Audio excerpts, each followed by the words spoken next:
Come in. Hi, Miss Tracy. Are you expecting anybody? Yes, ma'am, I am. Okay, here's Miss Robert Jones. Oh, hey, Miss Jones. I'm sorry, I'm feeding my face. How you doing? I'm okay. How you doing? I'm good. Hey, can we go ahead and talk? Cause I got somewhere to be. Just give me a minute, ma'am. Just give me a minute. We gonna talk. Okay, cool. Damn. Okay, so I wanted to talk to you about Robert's grades. Okay, what about his grades? What's wrong with him? I need to know. Well, I'm about to get into the details and all that kind of stuff. If you just give me a minute to tell you, ma'am. Okay, can you hurry up? Cause I got somewhere to go. I understand that. I understand that, and I got some grades I need to be grading. I got some things I need to be doing too. So, we both got something to do. Right now he's averaging a 60. Right now he has a 60 in my class, and I helped him out with that because I needed him to make up some work that he didn't make up. So that boosted him up to a 60.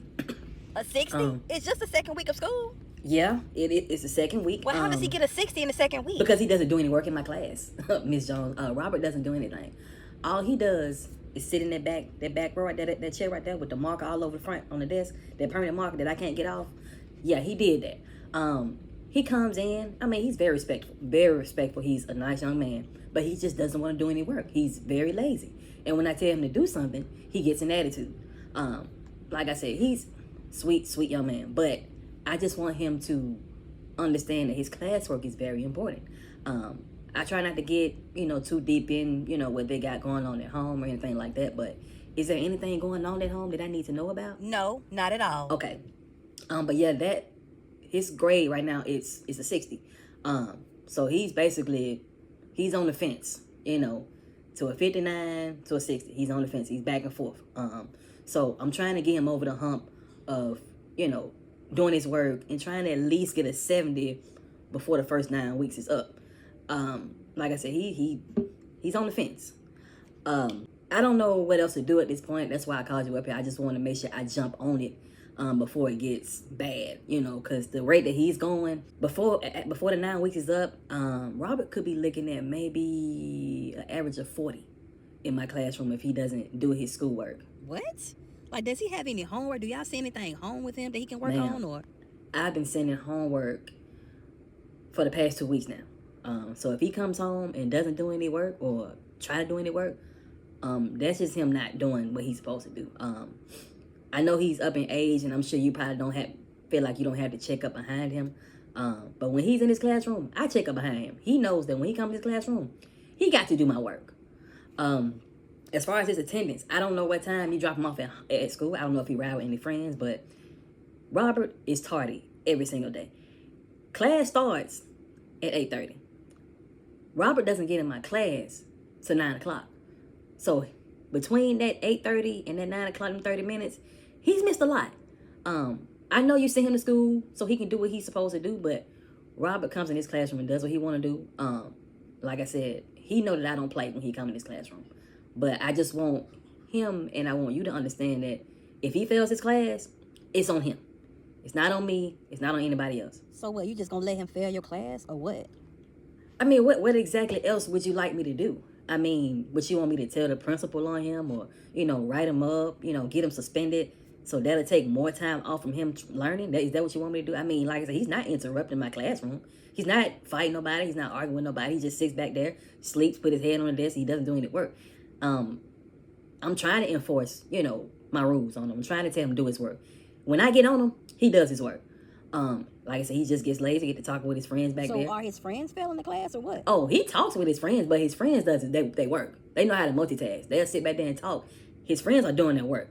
Like, I can show you paper of his friends making A's and B's. But he's sitting back there not doing anything, just trying to talk. That's what I'm trying to get you to understand. If you stop trying to get an attitude with me, ma'am, we can get through this. First of all, I don't have an attitude, Yeah, ma'am, you're really getting an attitude with me because I'm having a conversation with you about your child. This is your child, not mine. If I didn't have a conference with you, and 9 weeks from now, or when the 9 weeks are up, and you get that report card, and it says a 40 or a 39 or whatever, he's flunking my class, then you're going to come up here and you want to talk to me. Am I not correct? I don't know. You tell me. I'm just being honest. Like, we're grown women, okay? So I'm trying to jump on it real quick so I can go ahead and let you know what's going on so you can get on him. You know what I'm saying? This is not me trying to, drag you up here and just talk bullshit in your ears. This is not bullshit. This is real life. if you want your child to be in school, they should be here to learn. I don't know if some parents send their children to school just to get them out of their faces, just to get them out of their houses. But when they're in school, when they're in my class, they got to do some work. They're going to do some work. I don't know what you guys got going on at home, but Robert knows when he comes in my classroom, he's going to have to do some work. Like I said, this is not no shot at you or anything like that. This is to show you that I'm concerned about his education. I want him to learn in my classroom. But at some point in time, the parents have to, enforce the same rules that I'm enforcing. So when he comes to school, it translate over. Right. It all that come back in the classroom. All that stuff will come together and it'll work like it's supposed to work. But if we're not on the same page, Mom, this not going to work and he's going to fail my class. I'm not one of those teachers that's just going to sit back and just watch him flunk. No, I'm going to speak to his parent and we're going to figure this thing out. So when you, like I said, when you came in here, you had a total attitude saying that you basically saying you got something to do and you trying to rush to get back out. But this is a big concern with me because I want Robert to pass his class. He's a very bright young man. Okay? So when I'm trying to get across to him is that he's smart. He's really smart because when I tell him do that work, baby, I ain't got to tell him nothing else. And when he do that work, baby, he making A's and B's. I just want him to continue to do that every single time. I don't know what he got going on in these other classes, but in my class, I know the potential that he has, and I want you to see that. So that's why I call it this conference. So how can we work together to get this thing right? You can look. We can talk whenever you want to talk. I can call you, text you. I can send you pictures of him sleep, whatever you want me to do. You know what I'm saying? So we can have that relationship to where we can be on him.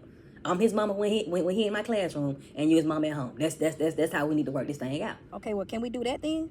That's fine with me. That's totally fine with me. Well, I sure appreciate it, Miss Tracy. Well, I appreciate you coming. I mean, that's really it. That's all I want to talk to you about. I just want you to know about his schoolwork and how his grades doing and how he is in class. So we can go ahead and nip this in the bud early. So at least when the 9 weeks up, he can at least be looking at a 75, close to an 80. It depends on how he do. He can do some extra work or whatever he need to do. But if we're both concerned about his education, me and you, enforce that on him, he gonna want to do better because he gonna get tired of us talking to him. He gonna get tired of us fussing at him. You feel what I'm saying? Yeah, I feel you, girl. But yeah, we gonna handle it, girl. Okay, then. Well, I appreciate you coming. Thank you. Thank you. What happened, cuz? It lost a Mac. Look, I'm going to try to make this as quick as possible because I only got 60 seconds. Okay, so what I'm trying to do is I'm trying to collect donations to purchase school supplies for the less fortunate. I did something like this last year, and I collected money to purchase socks, drawers, anything that people need that was at the mental health hospital. That did pretty well, so I'm going to try to outdo myself this time. So if you can send 25 cents, 50 cents, whatever you can to On Big Grits 205, that's Cash App, the money sign On Big Grits 205. I really would appreciate it. Like I said, I'm trying to outdo myself this time, y'all. So if y'all can help me do that, we gonna make this thing happen. All right. So like I said, if you could send anything you can, whatever donation, like I said, this is for a good cause. None of the proceeds are going to me. I'm not holding nothing back. Okay. Everything is going to the school supplies for the less fortunate. So if you can do that, if you can help me, I only got 6 seconds. I got 5 seconds left. On Big Grits 205. On Big Grits 205.